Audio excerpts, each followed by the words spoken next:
Sharafni guyyaa har'aa hawaalaa fi karaa baankiidhaan jechuudha. Haala hin eegamneeni hedduminaan biyyoonni akka Ameerikaa doolaar, Kanaadaa doolaarii fi Awustiraaliyaa doolaar, Joordaan diinaar, Bahareen, Turkii riilee akkasumallee Saawudii riyaal, Dubaay diraam biyyoota 18 ol jechuudha. Hedduminaan hawaalaa yookiin gabaa gurraachaan garmalee ol ka'ee jira jechuudha. Namoonni maallaqa keessan otoo daldala haala sharafni irra jiru hin bariin daldala gaafatanii maallaqa keessan akka hin nyaatamne isiniin jedha.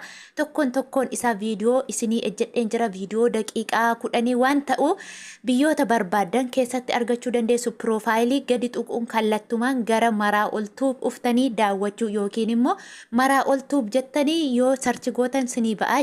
Yookiin immoo yeroo piroofaayilii TikTokii gadi tuqxanii liinkiin jira, liinkii YouTubeii jira, liinkii sanarra yeroo tuqxan kallattumaan gara YouTubeii sin geessa.